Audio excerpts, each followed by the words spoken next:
2026년 1월 트럼프 대통령의 그린란드 발언 하나가 유럽 전체를 흔들었습니다. 77년간 이어진 대서양 동맹이 한순간에 흔들렸고 유럽은 질문 하나를 마주했습니다. 만약 미국이 오지 않는다면 우리는 무엇으로 버틸 수 있을까? 그 답을 찾아가는 과정에서 한 독일군 장교가 발견한 이야기입니다. 저는 크리스티안 밀러입니다. 독일 연방군 소속 무기체계 평가관으로 지난 20년간 유럽의 방산 시장을 지켜봐온 사람입니다. 2026년 1월 22일 브뤼셀에서 열린 나토 회의장으로 향하는 차 안에서 창밖을 바라보던 순간이 아직도 선명합니다. 라디오에서는 트럼프 대통령이 그린란드 관세를 철회했다는 뉴스가 흘러나왔습니다. 불과 닷새 전 1월 17일이었습니다. 트럼프는 그린란드를 합병하는 데 동의하지 않으면 덴마크, 노르웨이, 스웨덴, 프랑스, 독일, 영국, 네덜란드, 핀란드에 단계적으로 관세를 올리겠다고 발표했습니다. 2월 1일부터 10%로 시작해 6월 1일까지 25%까지 올린다는 내용이었습니다. 나토 동맹국에 대한 직접적인 경제 위협이었습니다.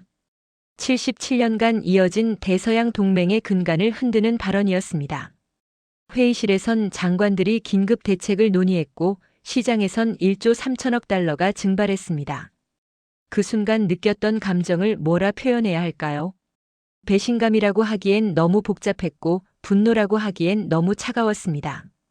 공허함에 가까웠습니다. 1월 21일 그가 다보스 세계 경제 포럼에서 무력을 쓰지 않겠다고 못을 박았습니다. 그는 반복해서 말했습니다. 난 무력을 쓸 필요가 없어. 쓰고 싶지도 않아. 쓰지 않을 거야. 그리고 1월 22일 나토 사무총장 마르크 류터와의 회담 후 관세를 철회했습니다. 시장은 환호했고 정치인들은 안도했습니다.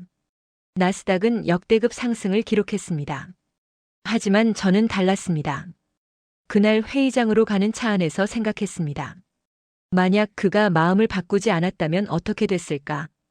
만약 다음번엔 정말로 밀어붙인다면 우리는 무엇으로 버틸 수 있을까? 미국이 없는 나토는 가능한가? 그때 옆자리에 앉은 동료 장교가 말했습니다. 밀러, 자네 폴란드 보고서 읽어봤나? 한국에서 전차 180대가 또 들어온대. 2차 계약이라던데. 폴란드. 그 이름을 듣는 순간 떠오른 장면이 있었습니다. 2025년 11월 13일 바르샤바에서 열린 군비청 행사였습니다. 폴란드 국방부 장관 부아디스와프 코시니아카미시가 자랑스럽게 발표하던 순간이었습니다. 우리는 K2 전차 1차 물량 180대 전량을 인도받았습니다. 그리고 2025년 7월엔 2차 계약이 확정됐습니다. 9조 원 규모. 180대 추가. 그중 117대는 한국 창원 공장에서 63대는 폴란드 부마르 공장에서 생산한다는 내용이었습니다. 저는 그제서야 깨달았습니다. 유럽은 이미 변하고 있었다는 걸. 그리고 그 변화의 중심엔 우리가 주목하지 않았던 나라가 있었다는 걸. 질문 하나가 머릿속에 떠올랐습니다. 우리는 왜 이걸 몰랐을까?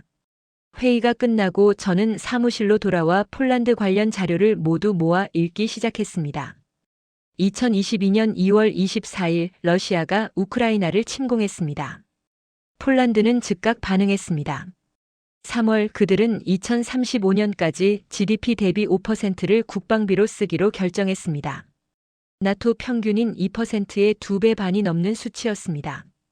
그해 7월 폴란드는 한국과 역사적인 총괄 계약을 체결했습니다. 규모는 20조 원. K2 전차 1000대, K9 자주포 648문, FA-50 경공격기 48대, 천무 다연장 로켓 수백 문. 단일 계약으로는 한국 방산 역사상 최대 규모였습니다. 유럽 방산업계는 충격을 받았습니다. 독일 언론은 코리안 인베이전이라는 표현을 썼습니다. 프랑스 국방부 관계자는 이해할 수 없다고 말했습니다. 하지만 숫자보다 놀라운 건 속도였습니다. 1차 계약 180대는 2022년 7월 체결됐고 같은 해 12월부터 인도가 시작됐습니다. 5개월.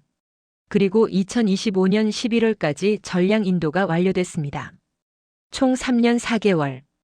독일에서 레오파르트 1을 주문하면 계약부터 인도까지 평균 5년이 걸렸습니다. 프랑스 르클레르는 6년이었습니다. 가동률도 놀라웠습니다. 폴란드군이 공개한 자료에 따르면 K2 전차의 가동률은 95%였습니다. 서방 전차 평균인 70%를 훨씬 웃돌았습니다. 저는 보고서를 읽으면서 한 문장에 밑줄을 그었습니다. 2025년 7월 폴란드 국방부 장관의 발언이었습니다. 한국은 우리가 필요로 하는 속도로 움직일 수 있는 유일한 파트너였습니다. 기술, 가격, 도입 시기를 종합적으로 고려할 때 한국의 무기 체계가 가장 적합했습니다. 그리고 또 다른 문장이 눈에 들어왔습니다. 2026년부터 첫 30대가 인도되고 폴란드 부마르라벤디 공장에서 현지 생산이 시작됩니다. 2차 물량 180대 중 63대가 폴란드에서 조립됩니다. 현지 생산. 이건 단순한 수출이 아니었습니다. 기술 이전이었고 파트너십이었습니다. 독일이 절대 하지 않던 방식이었습니다. 저는 컴퓨터 화면을 끄고 창밖을 바라봤습니다. 베를린 거리엔 1월의 차가운 눈이 내리고 있었습니다. 유럽은 지난 30년간 평화 배당금을 누리며 군대를 줄였습니다. 탄약도 예비 부품도 생산 능력도 함께 줄어들었습니다. 2011년 리비아 작전 때 프랑스는 미사일이 떨어져 미국의 손을 벌렸습니다. 2022년 우크라이나 사태 때도 유럽은 포탄 재고 부족으로 미국을 찾았습니다. 그런데 폴란드는 달랐습니다. 그들은 새로운 파트너를 찾았고 그 파트너는 약속을 지켰습니다. 저는 그날 밤 늦게까지 자료를 읽었습니다. 그리고 상사에게 메일을 보냈습니다. 폴란드 훈련장 방문 허가를 요청하는 내용이었습니다. 2026년 1월 28일 저는 폴란드 동부 브라니에보에 있는 제16기계화사단 훈련장에 도착했습니다. 영하 12도. 발트해에서 불어오는 차가운 바람이 얼굴을 때렸습니다. 브라니에보는 칼리닝그라드에서 불과 40km 떨어진 곳입니다. 러시아 영토와 가장 가까운 나토 최전방이었습니다.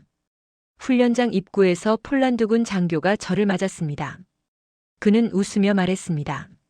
좋은 타이밍에 오셨네요, 소령님. 오늘 도하 훈련이 있습니다. 도하 훈련. 전차가 강을 건너는 훈련입니다. 유럽의 겨울강은 얕아 보여도 바닥이 진흙투성이입니다. 무게가 55톤이 넘는 전차에겐 치명적인 장애물이 될 수 있습니다. 특히 폴란드 동부는 비스툴라 강과 나레프 강이 교차하는 습지대였습니다. 훈련장 옆 나레프 강으로 갔습니다. 강변엔 이미 K2 전차 4대가 대기하고 있었습니다. 검은색 차체에 폴란드군 독수리 마크가 선명했습니다. 120mm 55구 경장 주포가 하늘을 향하고 있었고 능동 방호 시스템이 포탑 주위를 둘러싸고 있었습니다. 신호와 함께 첫 번째 전차가 움직였습니다. 1500마력 엔진이 울부짖었습니다. 전차는 강변을 향해 전진했고 속도를 줄이지 않고 물속으로 진입했습니다. 강으로 진입하는 순간 저는 숨을 멈췄습니다. 전차는 멈추지 않았습니다. 물속으로 들어가더니 그대로 바닥을 밟으며 전진했습니다. 수면 아래로 차체가 완전히 잠겼습니다. 포탄만 물 위로 드러났습니다. 스노클 장비 없이 4.1m 깊이까지 잠수 도하가 가능하다는 건 알고 있었습니다. 하지만 직접 보는 건 달랐습니다. 레오파르트 2는 1m까지만 가능했습니다. 전차는 강 중앙을 지나 반대편 강변으로 올라왔습니다. 포탑에서 물이 폭포처럼 흘러내렸고 엔진은 여전히 힘차게 돌아가고 있었습니다. 배수구에서 물이 뿜어져 나왔습니다. 그때 옆에 서 있던 폴란드군 전차병이 말했습니다. 레오파르트였으면 저기서 멈췄을 겁니다. 엔진이 물먹고 고장났겠죠. 그의 말투엔 자부심이 묻어났습니다. 두 번째 전차가 진입했습니다. 세 번째도 네 번째도 마찬가지였습니다. 4대 모두 아무 문제 없이 강을 건넜습니다. 시간은 대당 평균 3분. 빠르고 정확했습니다. 훈련이 끝난 후 전차 내부를 둘러볼 기회가 있었습니다. 자동 장전 장치는 분당 15발을 장전할 수 있었습니다. 능동 방호 시스템은 날아오는 대전차 미사일을 자동으로 요격했습니다. 사격 통제 시스템은 이동 중에도 정확한 타격이 가능했습니다. 무엇보다 인상적인 건 직관성이었습니다. 한 전차장이 말했습니다. 독일 전차는 복잡합니다. 버튼이 너무 많고 매뉴얼이 두껍죠. 고장나면 부품 오는데 몇 달 걸리고요. 이건 다릅니다. 간단하고 튼튼하고 빠릅니다. 저는 훈련장을 떠나며 생각했습니다. 이건 기술 차이가 아니라 철학 차이였습니다. 베를린으로 돌아온 저는 며칠간 한국 방산에 대한 자료를 찾아 분석했습니다. 놀라운 사실들이 계속 나타났습니다. 2025년 한국 방산 수출액은 152억 달러, 약 22조 원이었습니다. 2020년 30억 달러에서 불과 5년 만에 5배 증가한 수치였습니다. 세계 방산 수출 순위 9위. 이탈리아와 이스라엘을 제쳤습니다. 폴란드만이 아니었습니다. 루마니아는 2025년 9월 30일 K2 전차 216대와 파생형 지원 차량 76대 도입 사업을 의회에 승인 요청했습니다. 규모는 약 10조 원. 루마니아 역사상 최대 규모 방산 사업이었습니다. 페루는 2025년 12월 9일 K2 전차 54대, K808 장갑차 141대 계약을 체결했습니다. 중남미 첫 K2 수출이었습니다. K9 자주포는 더 놀라웠습니다. 이미 폴란드, 터키, 인도, 호주, 노르웨이, 이집트, 에스토니아, 루마니아, 베트남 등 10개국 이상이 운용하고 있었습니다. 글로벌 1위 자주포였습니다. 심지어 공산권 국가인 베트남도 2025년 K9 자주포 20문을 약 3,500억 원에 주문했습니다. 러시아 무기 대신 한국 무기를 선택한 겁니다. 그리고 2026년 1분기 한화에어로스페이스는 루마니아 담보비차주 페드레슈티의 K9 생산 공장 착공에 들어갈 예정이었습니다. 2년 내 준공. 고용 인원 2,000명. 저는 데이터를 분석하며 4가지 패턴을 발견했습니다. 첫째, 압도적인 납기 준수율이었습니다. 한화에어로스페이스는 2025년 6월 기준 천무 다연장 로켓 126문을 조기 인도했습니다. 계약보다 빨랐습니다. 독일 라인메탈이 납기를 평균 1년 이상 지연하는 것과 대조적이었습니다. 둘째, 높은 현지 화율이었습니다. K2 전차의 국산 화율은 90%였습니다. 부품 대부분을 한국에서 생산했고 이는 곧 수출국에서도 생산할 수 있다는 의미였습니다. 미국이나 유럽 무기는 핵심 부품을 본국에서만 생산했습니다. 셋째, 가격 경쟁력이었습니다. K2 전차는 대당 850만 달러 수준.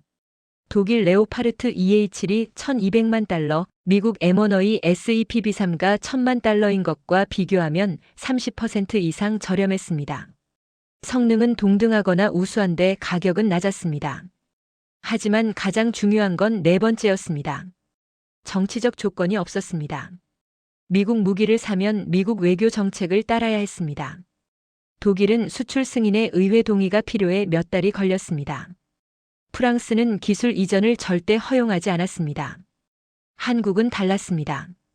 계약하면 생산했고 약속하면 지켰고 협력하면 기술을 나눴습니다. 정치적 압력도 없었습니다. 저는 보고서를 작성하며 한 문장을 여러 번 고쳐 썼습니다. 그리고 최종적으로 이렇게 정리했습니다. 한국 방산은 유럽의 대안이 아니다. 이미 선택지 중 하나다. 2026년 2월 10일 저는 독일 국방부 브리핑룸에 서 있었습니다. 회의실엔 장성 4명과 국방부 차관, 그리고 라인메탈과 크라우스마파이 임원들이 앉아 있었습니다. 차관이 물었습니다. 밀러 소령, 자네 보고서 제목이 흥미롭군. 새로운 선택지라. 독일은 레오파르트가 있는데 왜 다른 선택지가 필요한가? 저는 대답했습니다. 차관님, 문제는 레오파르트의 품질이 아닙니다. 생산 능력입니다.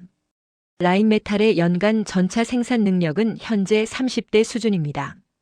풀가동에도 50대가 한계입니다.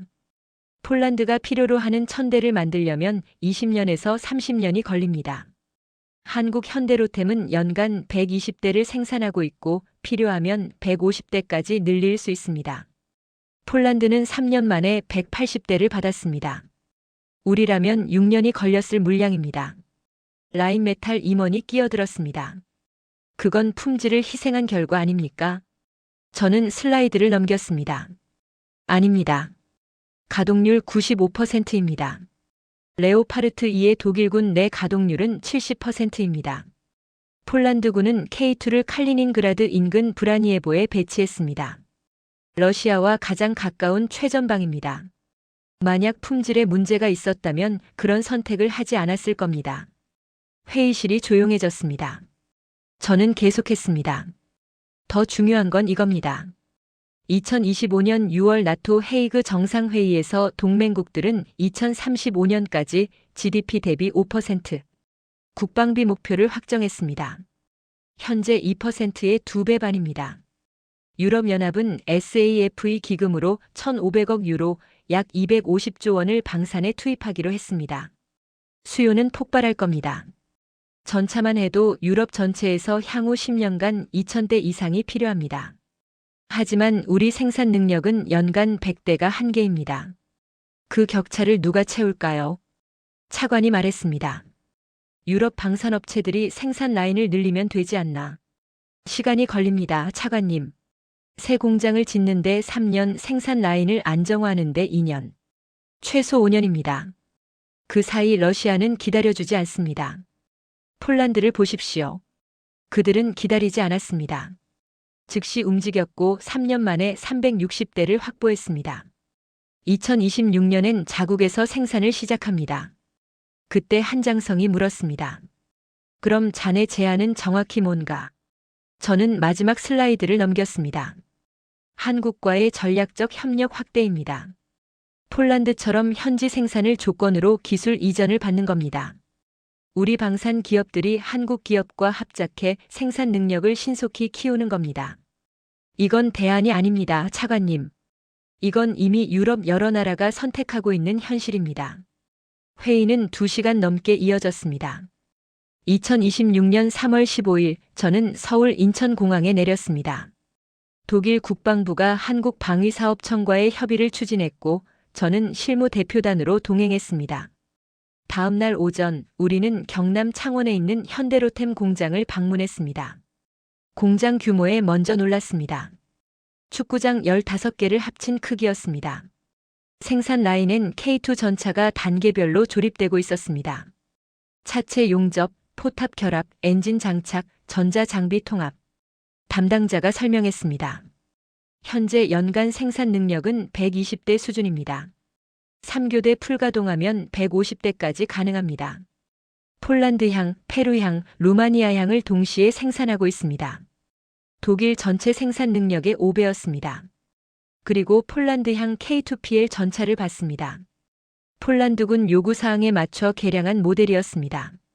이스라엘제 트로피 능동 방호 시스템이 추가됐고 연료 탱크 용량이 증가했고 사격 통제 시스템이 업그레이드 됐습니다. 저는 물었습니다. 이런 맞춤형 개량 작업에 얼마나 걸리나요? 담당자가 대답했습니다. 6개월에서 1년입니다. 고객 요구사항을 듣고 설계 변경하고 시제품 만들고 테스트하고 양산합니다. 폴란드 K2PL도 이 과정을 거쳤습니다. 유럽이라면 설계 변경만 1년, 시제품 제작에 1년, 테스트에 1년. 최소 3년은 걸렸을 일이었습니다.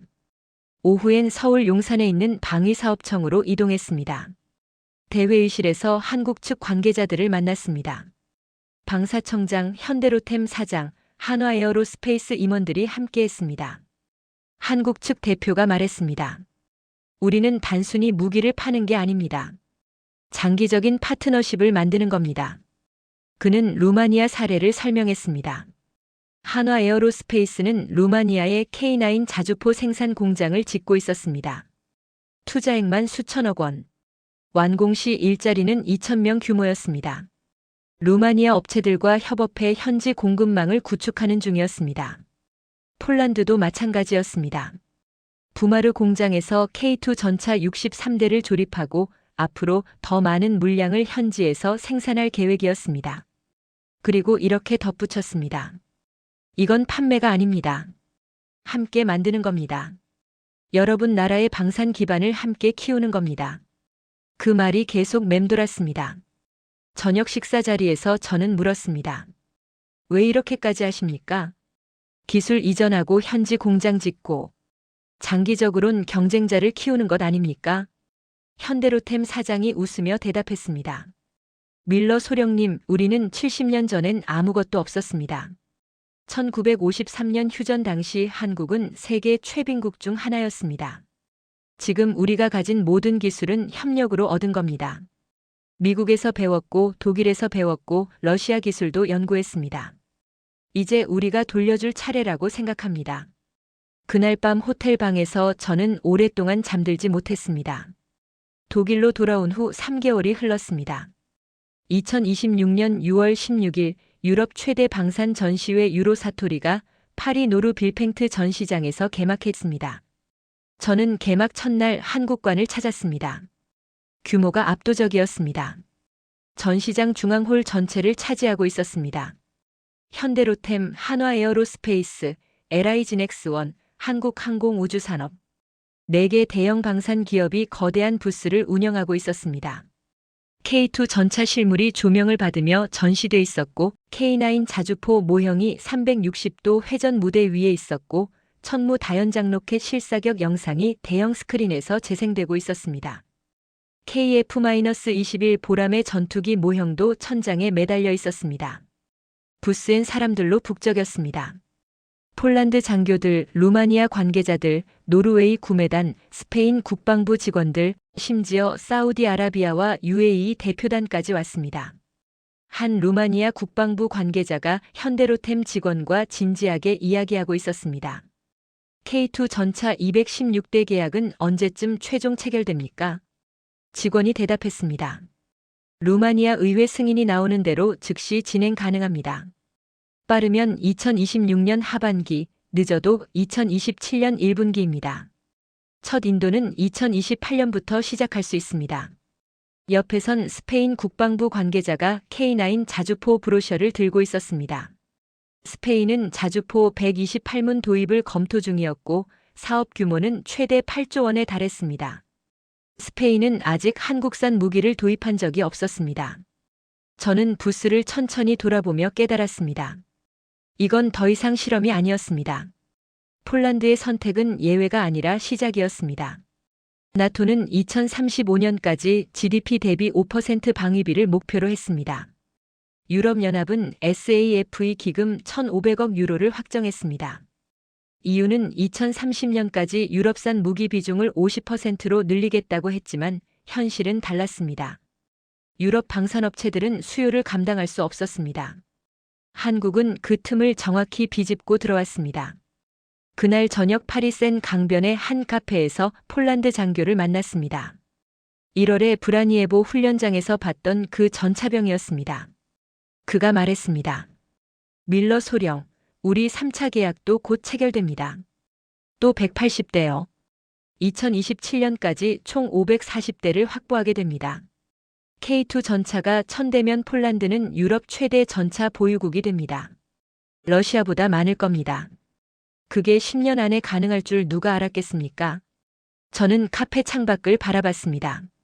센 강의 유람선이 지나가고 있었고 에펠탑에 불이 하나씩 켜지기 시작했습니다. 유럽은 변하고 있었습니다. 그리고 그 변화를 이끄는 건 우리가 예상하지 못했던 곳에서 왔습니다. 오늘은 2026년 7월 23일입니다. 저는 지난 6개월을 돌이켜봅니다. 1월 17일 트럼프의 그린란드 관세 위협에서 시작된 이 여정은 제게 많은 걸 가르쳐줬습니다. 동맹은 영원하지 않습니다. 77년간 이어진 대서양 동맹도 한순간에 흔들릴 수 있습니다. 미국 대통령 한 사람의 발언으로 1조 달러가 증발하고 유럽 전체가 불안에 떨 수 있습니다. 하지만 신뢰는 쌓을 수 있습니다. 한국은 약속을 지켰습니다. 납기를 지켰고 품질을 보증했고 기술을 나눴습니다. 폴란드는 3년 만에 360대를 받았고 2026년부터 자국에서 생산을 시작했습니다. 루마니아는 K9 공장을 짓고 있고 K2 전차 216대 계약을 준비하고 있습니다. 페루는 중남미 최초로 K2를 도입했습니다. 베트남은 러시아 대신 한국을 선택했습니다. 이건 단순한 무기 거래가 아닙니다. 새로운 안보 파트너십입니다. 어제 독일 국방부에서 발표가 있었습니다. 한국과의 방산 협력 강화 및 공동 생산 검토. 제 보고서가 작은 역할을 했다면 영광입니다. 나토도 움직이고 있습니다. 1월에 시작된 스테드패스트 다트 2026 훈련은 미국 없이 유럽만으로 1만 명 규모 병력을 신속 전개하는 훈련이었습니다. 독일, 이탈리아, 프랑스, 영국, 스페인 등 11개국이 참여했습니다. 메시지는 명확했습니다. 유럽은 미국 없이도 스스로를 방어할 준비를 하고 있다는 것. 여러분, 저는 20년간 유럽 방산 시장을 봐왔습니다. 미국 무기는 강력했지만 비쌌고 정치적 조건이 많았습니다. 독일 무기는 정교했지만 느렸고 생산 능력이 부족했습니다. 프랑스 무기는 독특했지만 배타적이었고 기술 이전을 거부했습니다. 한국 무기는 달랐습니다. 합리적이고 빠르고 개방적이었습니다. 폴란드가 원하는 속도로 움직였고 루마니아가 원하는 방식으로 협력했고 모든 파트너 국가와 기술을 나눴습니다. 2026년 1월 그린란드를 둘러싼 혼란 속에서 유럽은 깨달았습니다. 우리는 더 이상 한 나라만 바라볼 수 없다는 걸. 지도 위에서 조용히 존재감을 키워온 나라가 있었습니다. 지리적으론 멀리 떨어져 있지만 위기의 순간엔 가장 빠르게 달려온 나라. 정치적 조건 없이 협력하고 기술을 나누고 함께 성장하는 나라. 그 나라는 한국이었습니다. 역사는 언제나 소리 없이 방향을 틉니다. 2026년 1월 유럽은 그 소리를 들었습니다. 그리고 선택했습니다. 이 이야기는 한 독일군 장교가 직접 목격한 기록입니다. 숫자와 날짜는 모두 실제입니다. 폴란드의 K2 전차 360대, 루마니아의 216대 계약 준비, 한화의 루마니아 공장 건설. 이 모든 것은 지금 이 순간에도 진행되고 있습니다. 세계는 변하고 있습니다. 안보의 지형도 다시 그려지고 있습니다. 이런 변화의 이야기를 다음 영상에서도 계속 전하겠습니다. 오늘 이야기가 의미 있었다면 좋아요 버튼과 구독, 그리고 알림 설정 부탁드립니다. 세계의 변화를 함께 지켜봐 주셔서 감사합니다.